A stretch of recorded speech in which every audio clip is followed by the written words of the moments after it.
Bismillahirrahmanirrahim. Assalamualaikum warahmatullahi wabarakatuh. Waalaikumsalam warahmatullahi wabarakatuh. Alhamdulillahirabbil alamin, wassalatu wassalamu ala sayyidina Muhammadin wa ala alihi wa ashabihi ajma'in, amma ba'du. Bapak-bapak, ibu-ibu, saudara-saudari sekalian yang berbahagia, alhamdulillah hari ini kita bisa melanjutkan kajian kita tentang tafsir Jalalain. Bismillahirrahmanirrahim. Qalu ud'u lana rabbaka yubayyin lana ma hiya innal baqara tashabaha alaina wa inna insyaallahu lamuhtadun. Setelah kemarin sebelumnya Bani Israel pengen meminta solusi kepada Nabi Musa atas kejadian meninggalnya seseorang yang tidak diketahui siapa pembunuhnya. Lalu kemarin sudah dikatakan bahwa Allah memerintahkan agar Bani Israel itu menyembelih sapi. Akan tetapi karena Bani Israel ini mungkin suka detail kemudian bertanya. Lalu kemudian sudah ditanyakan sebelumnya adalah innal baqara yubayyin ma launuha qala innahu yaqulu innaha baqaratun safra'u faqi'ul launuha tasurun nadirin. Sudah dikasih warnanya, kemudian masih tanya lagi qalu ud'u lana rabbaka yubayyin lana ma hi. Qalu mereka berkata, tanyakanlah kepada Tuhanmu wahai Musa agar menjelaskan kepada kami apa itu bentuk sapinya. Asa imah am amilah, apakah sapinya ini sapi yang dimanja atau sapi yang pekerja keras? Sapi itu juga ada dua, Pak, ada yang dimanja, ada yang pekerja keras. Jadi enggak hanya manusia yang dimanja, sapi pun ada. Makanya kalau zaman sekarang ada sapi yang dimanja, sejak dulu itu ada, Pak. Jadi kalau sapi yang dimanja itu sapi-sapi yang biasanya nggak punya umur panjang, Pak. Karena nanti biasanya Idul Adha itu sudah disembelih atau kemudian diambil dagingnya. Biasanya sapi-sapi yang dimanja itu cepat disembelih. Tapi kalau sapi-sapi yang bekerja biasanya itu awet karena dia mungkin dagingnya tidak selezat yang dimanja. Maka Bani Israel juga tanya, ini sapi yang dimanja atau sapi yang bekerja? Lalu kemudian Allah menjawab innal baqara, mereka masih bertanya, sesungguhnya sapi ini masih jenisnya yang dikatakan sebelumnya itu tasyabaha alaina, masih membuat kami bimbang atau membuat kami ragu. Seperti apa? Likasratihi, karena banyaknya model sapi Falam nahtadi ilal maksud, maka kami belum bisa mendefinisikan sapi yang dimaksud. Wa inna insyaallah lamutadun, nanti kalau kami sudah dikasih tahu, insyaallah kami akan mendapat petunjuk tentang sapi yang dimaksud ilaiha wa bil hadis laulam tasnau lama bayanat lahum li akhiril abad. Dalam tafsir ini dikatakan seandainya orang Bani Israel itu tidak mengatakan insyaallah, maka tidak akan dijelaskan sapinya seperti apa. Jadi makanya nanti kita mungkin bisa mengambil pelajaran dari kisahnya Bani Israel ini, harus sering menggunakan kata insyaallah. Artinya insyaallah itu kita tetap bergantung kepada Allah. Dikatakan di sini seandainya mereka tidak mengatakan insyaallah, mungkin tidak akan dapat petunjuk sapinya bentuk apa. Qala innahu yaqulu innaha, qala Musa innahu, sesungguhnya Allah yaqulu berfirman, innaha baqaratun la dalulun, sesungguhnya sapinya adalah sapi yang tidak dipakai bekerja tusirul ardo, untuk membajak sawah, wala taskhil harsal, dan tidak untuk mengairi. Dulu ada sapi yang dibuat memutarkan alat mengambil air, apa bahasanya itu ketika diputer itu airnya terus bisa Kalau biasanya kalau giling tepung, giling apa dulu juga pakai sapi Pak ya. Ini karena zaman sudah berubah itu kita kadang-kadang kehilangan jejak zaman dahulu ya. Zaman dahulu kira-kira seperti itulah. Wa qala innahu yaqulu innaha baqaratun la dalulun, sapi yang tidak dipakai bekerja ya, tidak dipakai menggarap sawah atau tidak juga dipakai mengairi tanaman ya mengairi sawah juga sama. Musallamatun yang selamat minal uyub wa asaril amal, yang selamat atau yang tidak ada luka, yang tidak ada luka, tidak boleh ada lukanya. Mulus Pak, harus sapi yang mulus.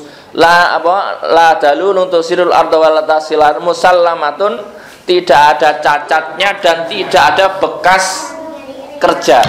Kalau orang ibarat kata itu gini Pak, carikan yang mulus, tidak ada bekas gudiknya. Tidak ada bekas gudik ya. Enggak tahu kalau Bapak-bapak ada bekas. Kalau saya ada di sini nih bekas. Zaman pesantren dulu koreng ya, jadi ada bekas stempel katanya. Nah, sebagian orang rata-rata punya bekas luka Pak, mesti nggak tahu, kadang-kadang nggak sengaja pun jatuh ya, biasanya ada bekas luka, dan itu umumnya orang hidup itu mesti pernah ya. Nah, makanya kalau disuruh nyari sapi yang tidak pernah baret, tidak pernah luka, itu ya tentu lebih susah ya, lebih susah ya. La syiyata fiha, dan tidak ada belangnya. Sapi yang warnanya mulus. Kalau di Indonesia itu yang suka dibuat dicari-cari itu biasanya ayam cemani. Nah, gitu ya, yang bisa mudah saja lah. Kalau misalkan gambarannya gitu, Pak. Sembelihlah ayam, kan murah, Pak. 25.000 bisa tersembelih. Tapi kalau misalkan ayam yang hitam legam, ayam cemani, jadi 2,5 juta Pak. Ini seperti itulah ya Pak, kira-kira ya. Nah, sapi Pak yang normalnya berapa? 25 juta. Terus kemudian yang sapi yang warnanya kuning tua, indah dipandang mata, tidak tua dan tidak muda, tidak ada cacatnya, kulitnya tidak ada belangnya. Oh, sekarang saja nyari sapi yang semulus itu susah Pak. Tidak pernah dipakai bekerja ya, kira-kira seperti itu. Musallamatul la syata fiha ghairu launiha ya Pak, tidak ada warna selain warna yang tadi, warna kuning tua ya. Qalul ana ji'ta bil haqqi, lah kemudian mereka berkata, nah sekarang ini saya sudah dapat maksudnya. Mereka berkata kira-kira seperti itu. Nah, taqat bil bayanitam fatolab wa wajadu indal fata al barbi ummi.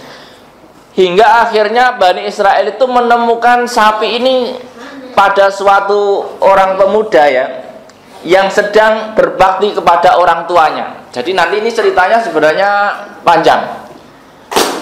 Ini ada 2 cerita nanti. Ada cerita seseorang yang berbakti kepada orang tuanya. Ada seorang pemuda yang masih punya ibu tua, dan satu-satunya harta itu sapi. Satu-satunya sapi itu. Lalu kemudian basaroha bimil imaskiha dahaban. Ini kalau dalam terjemah penjelasan tafsir Jalalain itu, lalu kemudian Bani Israel itu membeli sapi itu seharga emas sebanyak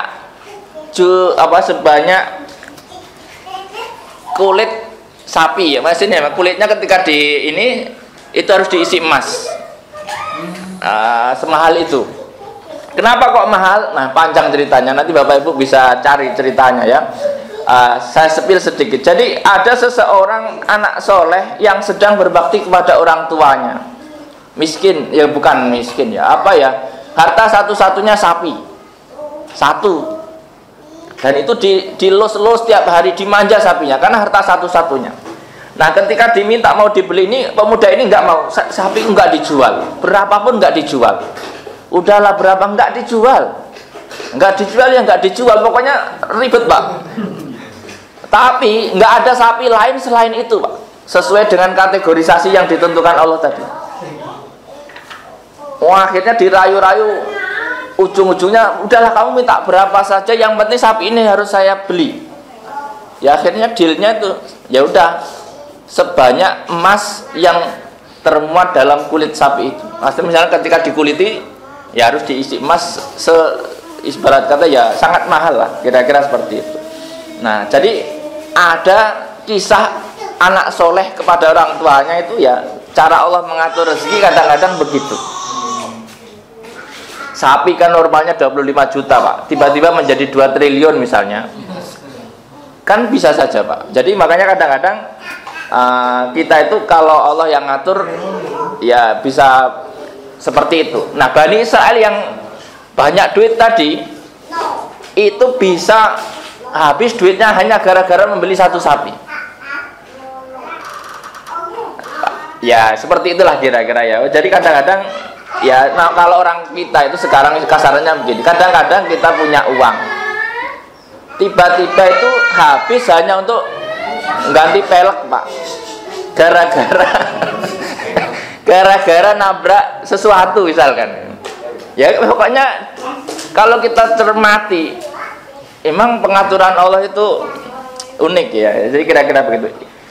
Dan ya orang soleh itu di mana-mana sebenarnya hartanya sebenarnya ya aman. Nanti kalau waktunya banyak ya banyak gitu loh. Tapi menunggu prosesnya ya, tapi sabar ya.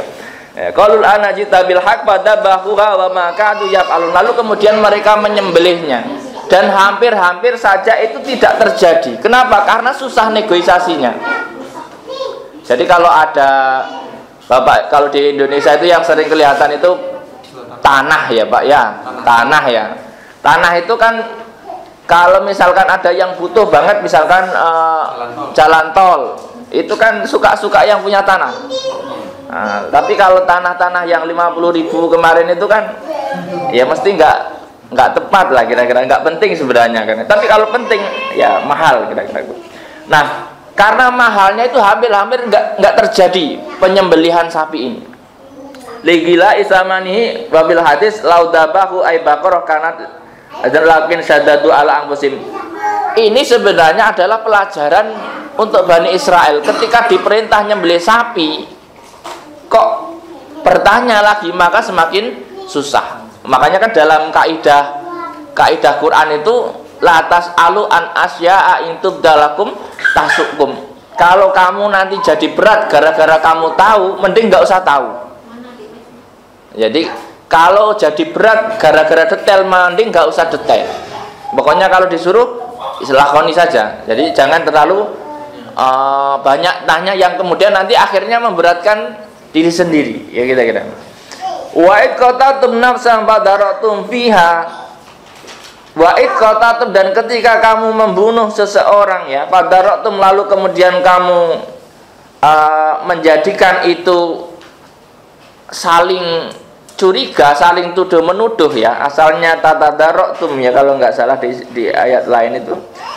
Takhassamtum batadaba'tum, saling apa ya? Saling tuduh atau saling apa fitnah ya.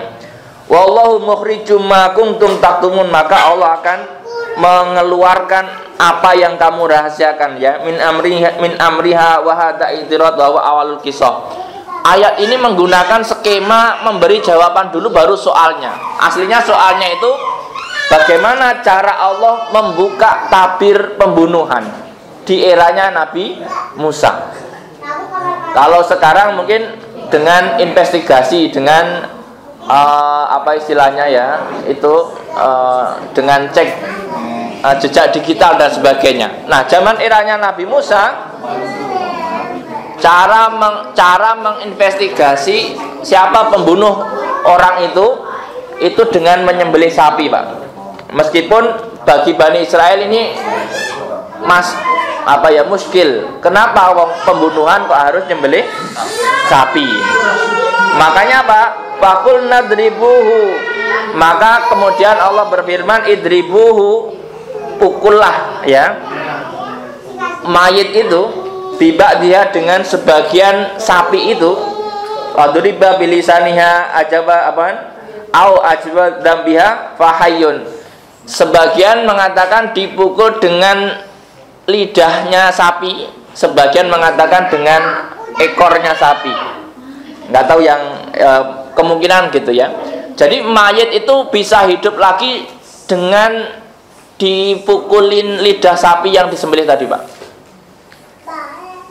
Nah, dalam tafsir lain dikatakan begini, seandainya ya, Bani Israel itu nggak banyak tanya tentang model sapi untuk menghidupkan orang mati dalam rangka investigasi, itu sapi apa saja ketika disembelih dan dipukulkan mayit itu hidup lagi. Tapi karena Bani Israel itu mendetailkan, maka harus sapinya seperti itu, Pak. Sapi yang kuning tua, indah dipandang mata, tidak pernah dipakai bekerja, kulitnya mulus, tidak ada cacatnya dan luka, ya, tidak pernah ada bekas-bekas kerja. Itu kan susah sekarang nyari sapi seperti itu. Dulu saya kira sapi itu warnanya putih sama hitam, tapi sekarang sapi kuning itu mulai banyak, Pak. Jangan-jangan nanti, ya nggak tahu kalau misalkan bisa dipakai lagi ya. Nah, orang mati itu sebenarnya bisa dihidupkan, Pak, dengan dipukul tadi. Tapi jangan coba-coba. Kalau sekarang ya nggak cocok gitu ya. Kalau zaman dulu itu bisa dipukul, tapi bangun itu nggak hidup lagi terus kerja lagi, enggak, Pak. Jadi orang itu sebenarnya gini ya. Kenapa sih orang dibunuh itu mati? Kan Allah bisa membiarkan dia hidup. Coba Bapak bayangkan kalau ada orang terbunuh terus nggak mati. Kacau, Pak, dunia ini. Makanya kenapa tetap mati? Karena sistem sebab akibat itu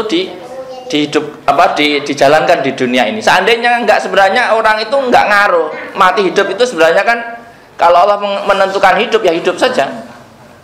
Nah, cuman hukum sebab akibat ini kalau misalkan nanti diveto, dianulir, dunia ini menjadi kacau. Makanya orang yang mati kemudian dipukul sebagian sapi yang disembelih itu bisa hidup lagi hanya untuk mengatakan yang membunuh saya itu si Anu dan si Anu. Habis itu mati lagi. Jadi jangan dikira terus hidup terus kerja lagi terus ini lagi, enggak. Jadi orang yang mati tadi setelah dipukul sebagian dari sapi yang disembelih, lalu ditanya siapa yang membunuhmu, dia hanya mengatakan yang membunuh saya si fulan dan si fulan. Nah, setelah itu mati lagi. Jadi qalul anaji apa tadi, mukhrijum faqul nadribuhu bi ba'diha kadzalika yuhyillahul mauta wa yurikum ayati. Seperti itulah Allah menghidupkan mayit ya, wa yurikum ayatihi, dan memberitahu kepada kalian tanda-tanda kebesaran Allah, la'allakum taqilun. Siapa tahu barangkali dengan seperti itu kamu menjadi orang yang mengambil pelajaran. Ai tatadabbarun fata'lamuna anal qadir ala ihya'in nafsi wa nafsin wahidah qadirun ala ihya'in nufusin kasirah. Kalau Allah bisa menghidupkan satu orang yang mati, maka menghidupkan yang banyak itu juga bisa. Nah, makanya kalau sekarang ada orang bisa menghidupkan orang mati, kira-kira yang terjadi apa, Pak? Disembah, Pak. Disembah. Nah, dewa. Makanya dulu nabi-nabi dulu itu yang bisa menghidupkan orang mati bukan hanya satu. Nabi Isa misalkan juga bisa. Orang mati disentuh hidup lagi. Nah, misalkan begitu. Kalau Nabi Musa masih pakai menyembelih sapi ya gitu ya dan sebagainya. Summa qasat qulubukum, lalu nah ini cerita yang ini singkatnya dirampungkan di situ. Jadi gara-gara ada pembunuhan, Allah memberikan metode penghidupan orang yang sudah mati hanya dengan dipukul sebagian dari sapi yang disembelih tadi. Ada yang mengatakan lidahnya, ada yang mengatakan ekornya. Tapi hidupnya hanya menjawab soal saja. Soal tadi, siapakah yang membunuhmu? Dia hanya mengatakan yang membunuh saya si fulan dan si fulan. Siapakah si fulan dan si fulan? Si fulan dan si fulan ini adalah keponakannya. Kenapa keponakan membunuh pamannya? Karena pamannya ini nggak punya anak, tapi punya harta yang banyak. Nah, nanti Bapak Ibu bisa kalau ada kasus coba cek seperti ini. Ada orang punya harta banyak tiba-tiba mati. Nah, ya nggak tahu ya, maksudnya Ini keponakannya tujuannya apa? Membunuh pamannya. Ponakannya ini miskin, pengen BU itu apa sih? Butuh uang. Butuh uang segera. Cara tepatnya adalah menguasai harta pamannya supaya dapat warisan. Bagaimana pamannya nanti di sini ini masalah warisan juga. Jadi sisi lain tadi ya, ada pemuda yang tidak soleh ingin punya harta dengan cepat, maka dia membunuh pamannya. Ada anak soleh yang tidak punya harta, dia berbakti kepada ibunya, lalu kemudian dia mendapatkan harta dengan cepat juga.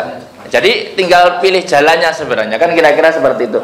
Akhirnya ponakan yang membunuh pamannya ini akhirnya diharamkan mendapat warisan. Maka dalam hukum waris nanti timbul bahwa pembunuh tidak berhak mendapatkan warisan sampai sekarang. Makanya kalau ada pembunuhan, misalkan anak membunuh bapaknya, itu dia terputus dari hak waris dalam Islam. Jadi itu sudah menjadi hukum sampai sekarang. Makanya pembunuh, murtad atau siapa yang ada halal yang menghalangi orang dapat warisan. Summa qasat qulubukum mim ba'di dzalik, lalu kemudian waktu berlalu dan hati kalian menjadi keras. Jadi Bani Israel itu ketika mendapat ayat-ayat Allah, ayat-ayat kebesaran itu dia kemudian khusyuk lagi, Pak. Setelah khusyuk lambat laun kembali keras lagi hatinya kembali keras lagi. Summa qasat qulubukum mim ba'di dzalika, setelah kejadian itu fayakal hijarah, maka hatimu seperti apa? Seperti batu, au asyaddu qaswah, bahkan lebih keras daripada batu. Wa inna minal hijarati lama yatafajjaru minhul anhar, bahkan batu itu masih ada bagusnya, karena batu itu kadang-kadang bisa mengalirkan air atau bisa menyemburkan air ya. Wa inna minha lama yashaqqaqu fa yakhruju minhul ma ya. Ada yang kemudian ya tadi ya menjadikan rembesan air dan yang bermanfaat ya. Wa inna minha lama yahbitu min khasyatillah. Ada juga yang batu-batu itu bergelundungan, berguguran karena khasyah kepada Allah. Jadi kalau ada batu gelundung dari atas ke bawah, mungkin dia itu sedang sujud, Pak. Jadi makanya kalau ada batu sedang sujud jangan deket-deket, Pak. Maksudnya ya bahaya ya. Makanya ketika batu-batu kenapa harus ada gunung meletus? Barangkali dia juga butuh bersujud, Pak. Kalau dari ayat ini. Jadi pengen apa istilahnya? Pengen menjatuhkan diri dari atas ke bawah itu kan sujud namanya. Nah, kalau batu pengen sujud ya jangan dihalangi. Enggak ada yang bisa menghalangi batu yang ingin bersujud ya. Wa inna minna lama yasaqu fa yahruju minhul ma wa inna minna lama yahbitu min khasyatillah wa ma Allahu bighafilin amma ta'malun. Dan Allah sekali lagi tidak akan lupa atas apa yang kalian lakukan. Artinya gini, semua yang dilakukan manusia itu dicatat oleh sistemnya Allah. Artinya apa? Kita nggak bisa lepas dari catatan itu. Meskipun ya di sini juga dikatakan wa inna ma yu'akhirukum liwaqtikum, tetapi kaum Bani Israel setelah kejadian itu juga tidak langsung diadab sebagaimana sebelumnya. Sebelumnya kan diadab, tapi kemudian setelah mereka keras, setelah kejadian ini itu juga mulai adabnya itu diakhirkan. Artinya gini, Pak, kalau ada kaum yang diadab karena kemaksiatan, terus ada kaum yang nggak diadab, belum tentu yang tidak diadab itu tidak melakukan dosa. Jadi jangan mentang-mentang oh yang bencana sana, yang diadab sana, sini enggak, berarti sini enggak dosa. Enggak gitu konsepnya. Jadi tinggal yang sono didahulukan, yang sini diakhirkan kalau ada dosa. Ya, kalau enggak ada dosa bagaimana? Yang sono diberikan syahid, yang sini diberikan pahala. Sebenarnya makanya enggak boleh kita mengklaim ketika kita aman-aman saja, sementara yang mungkin yang lain sedang kena adab. Misalnya ada orang mengklaim adab, tapi saya kira ya adab itu ya hanya yang yang disebutkan, yang sudah disebut. Yang lain-lain itu bisa jadi memang semuanya itu musibah ya. Musibah bagaimana konsepnya ya? Yang baik ya baik, yang buruk ya buruk gitu ya. Wa bihi iltifat anil khitab dan sebagainya ya. Dan itu cerita, sepenggal cerita dari Bani Israel yang sangat ringkas di sini. Sebenarnya nanti kalau di tafsir yang lain, di kitab-kitabnya Bani Israel ceritanya mungkin lebih detail. Maka kadang-kadang nanti dalam tafsir Al-Quran ini ia akan bersinggungan dengan kitab-kitab sebelumnya, karena Al-Quran tidak menceritakan secara detail. Seperti ini kan tadi hanya pointer besarnya, jelasnya dan sebagainya itu ya ada di kitab yang lain.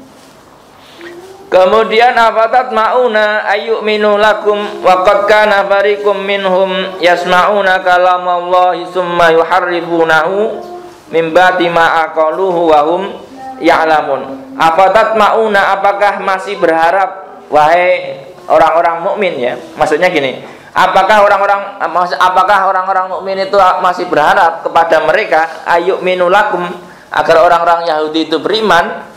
Sementara waqad kana fariqum minhum yasma'una kalam, sementara sebagian yang lain dari mereka itu mendengarkan kalam Allah di dalam Taurat lalu kemudian mengubahnya mimba dima'aqaluhu, setelah dinalar gitu ya, setelah dipahami. Sementara wahum ya'lamun annahum mutarun, mereka itu tahu. Jadi gini, dia itu mengamandemen beberapa ayat yang menceritakan tentang ciri-ciri Nabi Muhammad setelah Nabi Muhammad datang. Ibarat kata gini, sebenarnya mereka itu berharap nabi-nabi akhir zaman itu dari keturunan mereka. Cuman ternyata kok hadirnya itu dari keturunan Ismail. Akhirnya ciri-ciri yang sudah dipahami mereka dalam kitab-kitab Taurat itu diubah supaya pembaca Taurat itu tidak mengimani Nabi Muhammad. Jadi apa ya bahasanya ya? Dipalsukan ciri-cirinya supaya nggak tepat. Padahal sebenarnya sejak kecil Nabi Muhammad itu kan sering jalan ke Syria, ke Syam ya, berdagang dan sebagainya bersama pamannya ya. Itu sebenarnya dari kecil itu orang-orang ahli agama dari Bani Israel, dari Yahudi itu sudah bisa mengenal ciri-cirinya. Ciri-cirinya ya, ciri-cirinya itu kalau nggak salah kan dia yatim, ya, di antaranya ya, dan sebagainya. Nanti banyak ada ciri-cirinya, ada apa misalnya nggak menerima zakat dan sebagainya. Itu yang tahu ya orang-orang ahli kitab sebelumnya. Makanya sebenarnya ahli-ahli kitab di zaman itu tahu ciri-ciri Nabi terakhir, karena sudah digambarkan sebelumnya, bahkan ditunggu. Ibarat kata kalau orang sekarang gini Pak, orang sekarang misalnya ya, ini orang sekarang kan sukanya mengkaji tentang ciri-ciri Imam Mahdi misalnya ya, tiba-tiba ada Imam Mahdi itu dari Afrika misalnya, sementara yang sering mengkaji itu orang Indonesia. Coba, mesti akan diubah, nggak jadi kan gitu, nggak cocok. Supaya apa? Ya karena itu orang kalau nggak seneng diubah. Ya kadang-kadang begitulah mungkin ya. Makanya nggak usah terlalu ini, nanti terlalu menggebu-gebu, giliran dihadirkan malah nggak seneng. Ya kayak orang apa misalnya ya, istikharah minta jodoh. Ya Allah hadirkan jodoh saya besok ketemu di pasar misalnya ya, giliran ketemu protes, ya kok ini sih ya Allah, bukan ini maksudnya. Kadang-kadang orang itu kan memaksa keinginannya Pak, supaya Allah mengabulkan keinginannya, padahal ya Allah bebas-bebas saja kan gitu. Makanya kan kadang-kadang kalau kita sudah pasrah kepada Allah ya harus siap mengambil ininya gitu. Makanya kalau enggak ya sudah diikhtiari saja ya, jangan sok-sokan kita tanyakan dulu, nanti malah dikasih tahu nggak terima. Kayak orang bertanya tetapi ketika dikasih jawaban itu nggak terima. Ini hukumnya gimana? Hukumnya begini, kok begitu sih? Bukannya begini ya lah. Hukum karena itu dia pesen hukum gitu ya. Ada orang umumnya orang itu begitu. Dikasih nabi, ciri-cirinya dikasih tahu, ketika hadir dia menolak gara-gara dia bukan dari dari keturunan nenek moyangnya. Ya itulah kadang-kadang mungkin ada sifat ya saya lebih baik daripada yang lain, nggak tahu lah ya. Wa idza laqul ladina amanu, wa idza laku orang-orang munafik gitu dan orang-orang Yahudi ya, ketika ketemu dengan orang-orang yang beriman, dia mengatakan saya beriman. Wa idza laqul ladina amanu qalu amanna. Jadi ketika ketemu dengan orang beriman, dia bilang aku juga seperti dirimu. Ya, qalu amanna ya. Bi anna Muhammad dan Nabi wa musyir bihi fi kitabina. Sebenarnya mereka itu ketika ketemu dengan orang beriman, kami juga beriman kok, ada kok di kitab kami.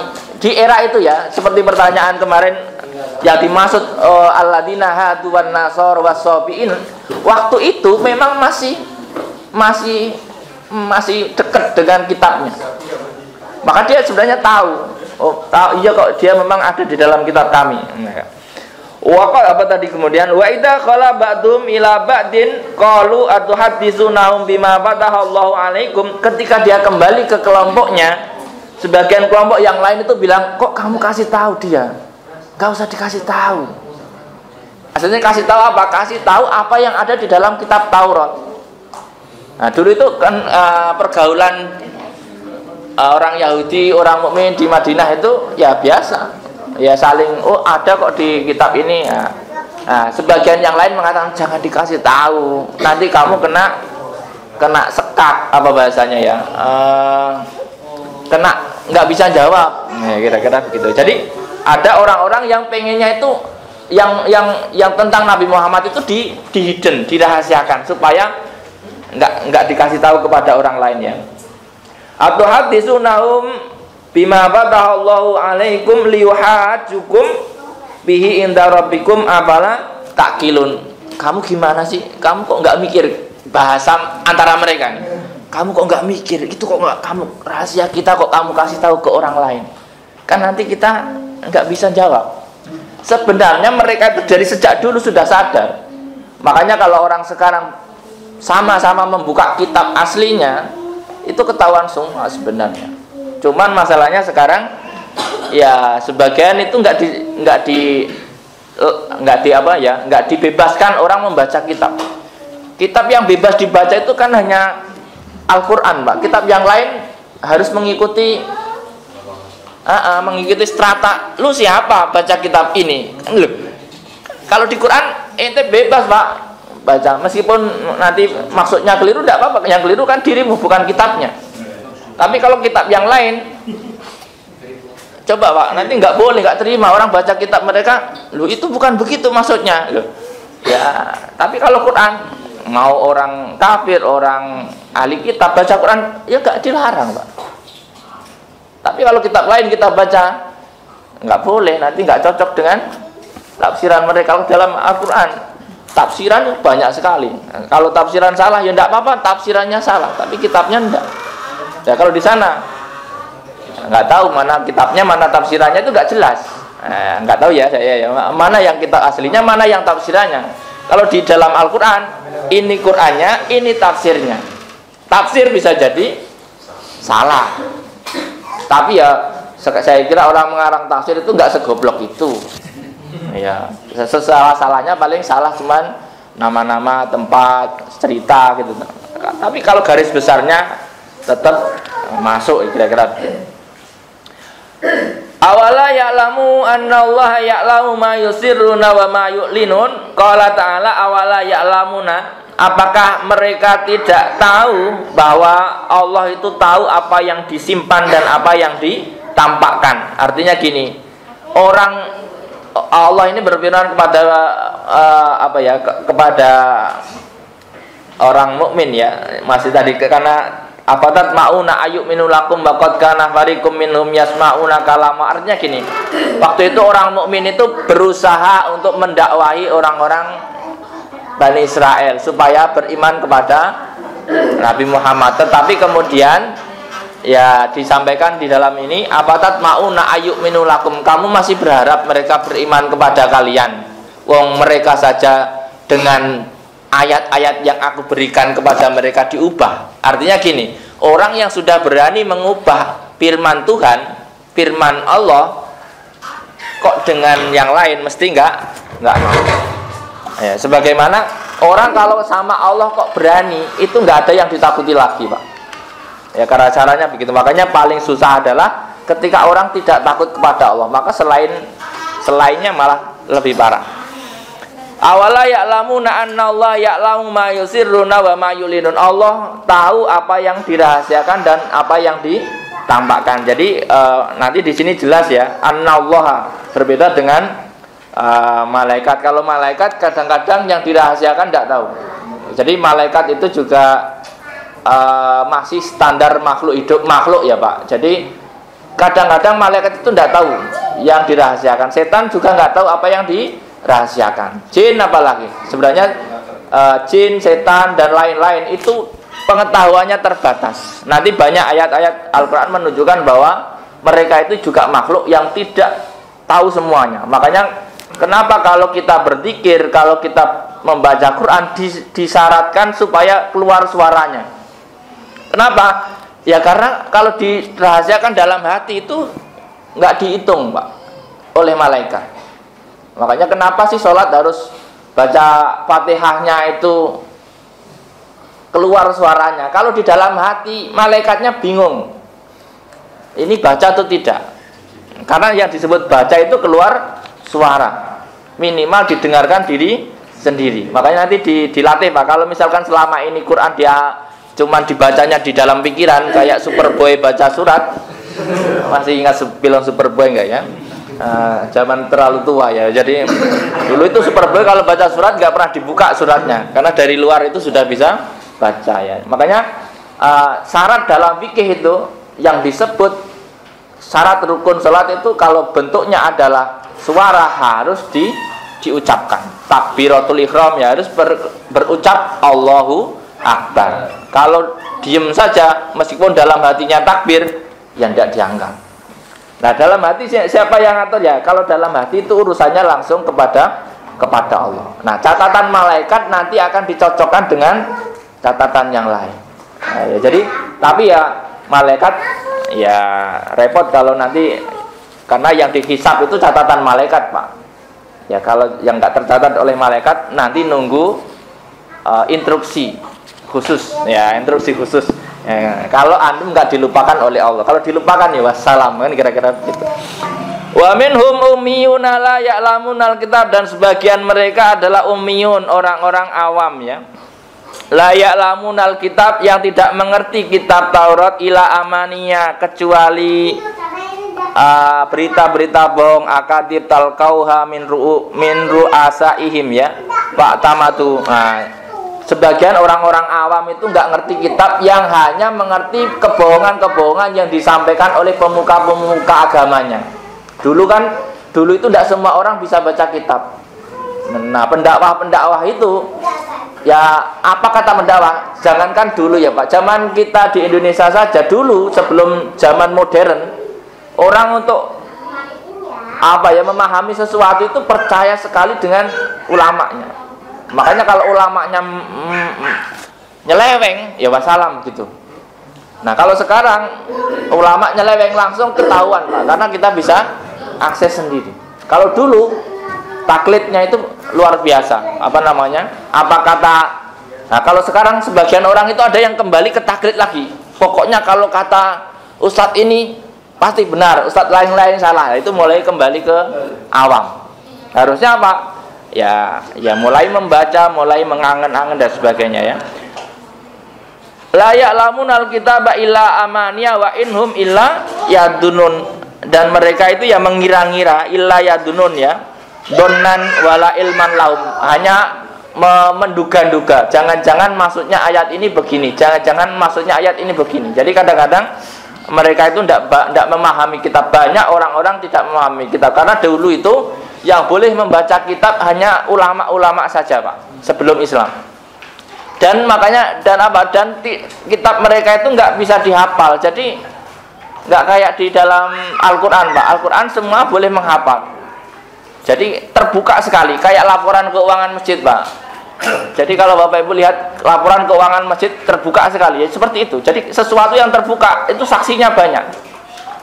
Nanti hilang 10.000 pun loh, ketahuan orang banyak. Seperti itu. Makanya kenapa Al-Quran banyak yang hafal, semakin banyak yang hafal semakin bagus. Ya karena ketika banyak yang hafal, ya kayak banyak yang mendengarkan laporan keuangan masjid. Kesalahan sekecil apapun akan terdeteksi. Apalagi orang yang hafal itu sensinya tinggi, Pak. Orang yang sudah hafal Quran, lihat kesalahan itu alarmnya, sensornya tinggi. Kayak Bapak Ibu kalau hafal lagu Indonesia Raya, terus ada salah sedikit, langsung bukan begitu, kan gitu ya. Tapi kalau orang nggak hafal, orang salah pun kita ikut jadi ragu, ini salah apa benar dia baca ya. Jadi kita ikut-ikutan ragu. Makanya kan ada orang makmum, imamnya salah, makmumnya ragu. Ya udah wassalam, Pak. Makanya kan jangan sampai seperti itu. Kenapa penting orang hafal Quran? Ya karena ya seperti itu, sebagai penjaga kalau terjadi hal-hal yang tidak diinginkan ya. Wa minhum ummiyuna la ya'lamunal kitaba illa amaniya wa inhum illa yadunnun. Fawailul lilladzina yaktubunal kitab, fawailun, maka wail, neraka wel ya, kalau dalam arti lain mungkin neraka wel, tapi kalau dalam tafsiran ini syiddatul adab. Fawailun, maka kecelakaan atau adab yang luar biasa, lilladzina yaktubunal kitab, orang-orang yang menulis kitab dengan tangan-tangan mereka, ay mukhtalifan min indahum, yang berbeda dengan apa yang diwahyukan. Summa yaquluna hadza min indillah, lalu mengklaim bahwa inilah kitab dari Allah. Ngeri, Pak. Jadi orang ada yang mendustakan atas nama Allah. Ini firman Allah begini, itu bahaya. Liyastaru bihi samanan qalila, yang digunakan untuk kepentingan mencari apa istilahnya, harga yang kecil, yaitu minat dunia, dari dunia ya. Wahumul yahud ghayyaru sifatan nabi fit Taurat, yaitu kalau dalam tafsir ini yaitu orang-orang Yahudi yang mengubah sifat-sifat nabi yang tertulis dalam Taurat. Jadi diubah sifat-sifat nabi yang tertulis di Taurat supaya apa? Supaya kepentingan duniawinya aman. Kalau bahasa undang-undang ya tiba-tiba undangnya ganti. Ya misalnya begitu. Hanya untuk kepentingan tertentu misalnya ya. Minarisya ya, wawailun ya, apa tadi? Wawailun lahum mimma kadabat aydihim, maka ya neraka welah bagi mereka atas apa yang ditulis tangan-tangan mereka dari hal-hal yang berbeda.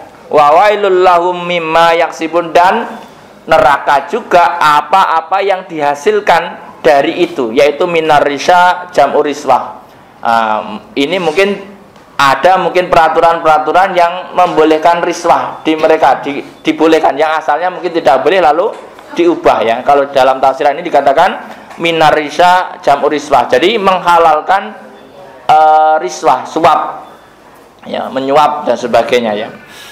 Wa qalu lama wa ataumun nabinar, mereka lalu menjawab ketika Rasul mengatakan wailul lil ladina, ketika masuk neraka inti kalau mengubah kitab suci misalkan gitu ya, bahasa kasarnya, mereka menjawab waqalu lan tamasana nar illa ayyamam ma'dudat, santai kami mah neraka paling cuman sebentar ya. Jadi ada orang itu seyakin itu masuk neraka sebentar, Pak. Orang Yahudi waktu itu ya, lantama sanar illa ayyamam ma'dudah, paling di neraka itu cuma sebentar.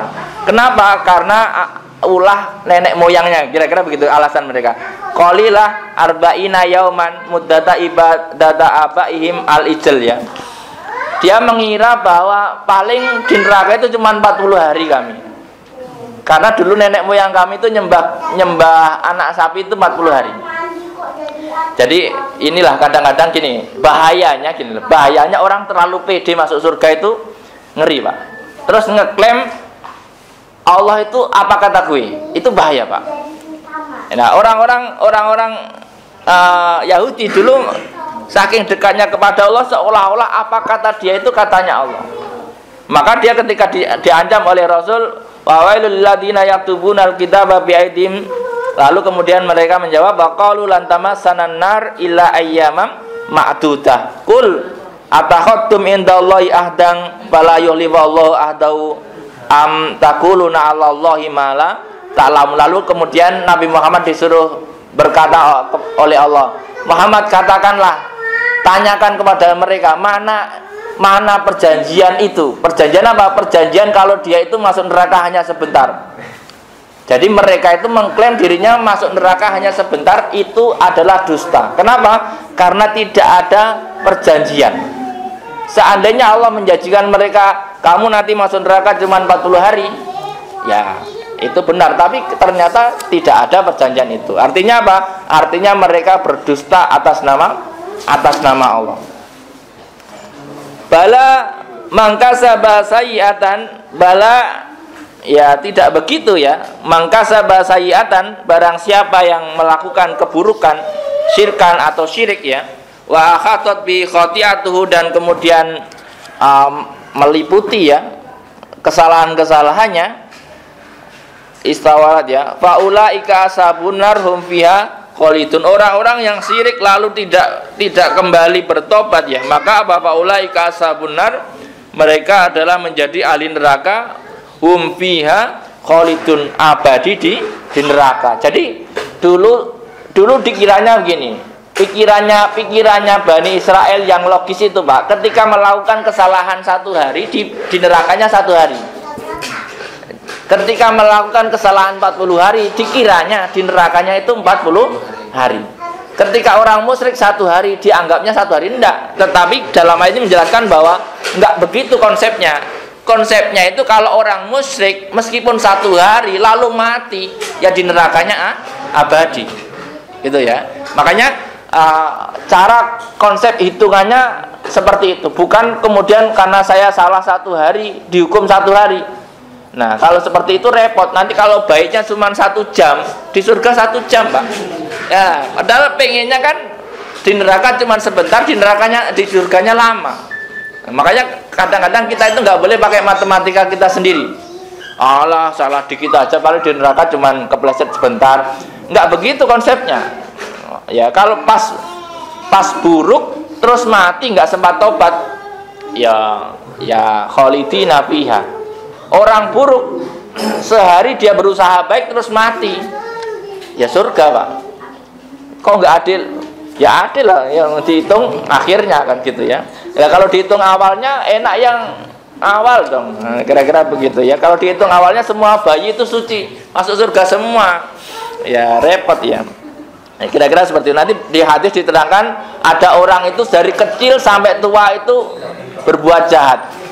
Giliran sesekali pengen berbuat baik, habis berbuat baik mati, itu masuk surga. Ada juga orang itu dari kecil soleh, masya Allah, tapi karena soleh dia itu nggak nyaman. Mosok aku dari kecil sampai tua itu soleh terus, sesekali tak nakal lah, pas nakal mati. Jadi nggak bisa diklaim kalau dari kecil sampai tua soleh terus husnul khotimah, belum tentu selagi dia masih hidup. Hati-hati Pak. Makanya jangan sampai ketika kita merasa soleh terus sesekali lah. Makanya jangan sampai berniat berbuat maksiat. Jangan berniat Pak. Kalau berniat itu berarti punya tujuan. Kalau nggak berniat kan berarti nggak sengaja. Kalau nggak sengaja itu masih bisa dimaafkan. Tobat cepat diampuni. Tapi kalau berniat, wassalam ya. Tapi kalau berniat baik diniati boleh ya. Kemudian mana tadi? Wa ittakhadna mitsaqa bani Israila la ta'buduna illallah. Dan ketika kami ambil perjanjian ya dengan Bani Israel fit Taurah wa qulna, dan kami berfirman kata Allah, la ta'buduna illallah, jangan kalian menyembah selain Allah ya. Wa bil walidaini ihsana, dan berbuat baiklah kepada orang tua ya, wadil kurba, dan dengan kerabat ya, wal yatama, dan kepada orang-orang yatim, wal masakin, dan orang-orang miskin, wa qulu linnasi husna, dan berkatalah kepada orang lain dengan kata yang baik, wa qulu linnasi husna, wa qulu linnasi husna. hasanan apa husna?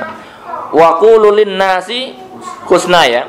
Wa aqimus shalah dan dirikanlah salat, wa atuz zakah dan tunaikanlah zakat, summa tawallaitum lalu kemudian kalian berpaling dari perintah-perintah itu, ila qalilam minkum kecuali sedikit dari kalian, wa antum muridun dan kalian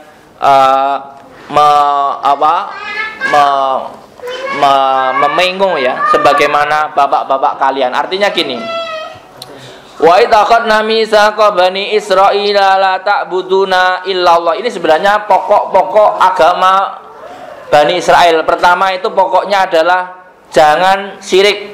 Makanya kalau dalam kajian, mungkin kalau Bapak Ibu lihat orang-orang Yahudi itu kan jarang yang syirik kayak yang lain ya. Maksudnya syirik itu apa? Menyekutukan. Dia tetap menyembah Allah ya, misalkan gitu. Wabil walidaini sana disuruh berbuat baik kepada orang tua, sama perintahnya. Mungkin ada berapa nih? Jangan syirik, berbuat baik kepada orang tua, berbuat baik kepada kerabat, kepada anak yatim, kepada orang miskin, berkata baik kepada orang, melakukan sholat, membayar zakat. Ada 8 perintah Tuhan dalam satu ayat ini yang ditentukan untuk Bani Israel di dalam kitab Tauratnya. Tetapi kemudian dari 8 ini pun mereka kemudian banyak yang tidak melakukan. Artinya perintahnya itu sebenarnya ya simple Pak. Makanya kalau dalam kajian lain, kalau nggak salah ada istilah 10 perintah Tuhan ya, 10 commandment ya. Sebenarnya intinya di situ. Tidak syirik, tidak membunuh, tidak mencuri, hampir sama Pak. Pokok-pokoknya itu hampir sama ya dengan kita, dengan orang Islam. Karena ya syariat itu intinya hampir sama, mungkin cara-caranya yang berbeda. Summa tawallaitum ila qalilan, akhirnya ya tinggal sedikit yang benar-benar khusyuk. Ibarat kata dari zaman yang panjang itu ya yang khusyuk tinggal sedikit, wa antum muridun ya sebagian besar mereka itu ya melengos. Apa muridun itu apa sih? Berbalik ya, berbalik arah, apa berpaling ya. Artinya apa? Nggak melakukan itu ya. Misalkan dengan orang miskin nggak perhatian, zakat nggak mau ngeluarin, misalkan ya, sholat nggak dilakukan. Ini nanti juga hampir setiap umat itu rata-rata mungkin awalnya soleh, setelah soleh nanti semakin banyak ya muncullah yang generasi-generasi yang tidak soleh dan sebagainya gitu ya. Wa ittakhadna mitsaqakum la tasfikuna dima'akum wa la tukhrijuna anfusakum min diyarikum summa aqrartum wa antum tasyhadun. Tadi ada 8 perintah, lalu kemudian ada perintah lain yaitu wa ittakhadna mitsaqakum la tasfikuna dima'akum, jangan membunuh ya. Biqatli ba'dukum ba'don ya. Wa la tukhrijuna anfusakum, jangan juga mengusir antar kalian, saling usir, jangan. Summa aqrartum wa antum tasyhadun, lalu kamu sudah menerima perjanjian itu, akan tetapi ya mungkin istilahnya kamu menyaksikan, kamu kan menjadi saksi. Artinya gini, bahwa 10 perintah Tuhan itu sebenarnya mereka tahu, tetapi jarang, sedikit atau yang sedikit yang melakukan. Karena tadi 8 ditambah jangan membunuh, jangan mengusir. Nah itu ya. Itu mungkin ini nanti bisa di-compare dengan 10 commandment itu sama atau tidak ya. Tapi kalau di sini tadi 8, di ayat selanjutnya ada 2 ya. Dan itu disaksikan, artinya mereka itu tahu semua bahwa dalam kitab Taurat itu memang ada perintah-perintah seperti itu. Summa antum haula'i taqtuluna anfusakum wa tukhrijuna fariqam minkum min diyarihim tadharun dan sebagainya ya. Nanti ada pembunuhan, ada peperangan, ada konflik antar keluarga. Ya, konflik antar keluarga itu saya kira di dunia manapun keluarga itu kalau semakin besar semakin berpotensi konflik, nanti saling usir, dan itu sejak zaman Bani Israel sudah ada. Nanti kita lanjutkan pada kesempatan yang akan datang. Demikian, hadanallahu yakum wa lakum minkum wallahu muwaffiq ila aqwamit thoriq. Assalamualaikum warahmatullahi wabarakatuh. Waalaikumsalam warahmatullahi wabarakatuh.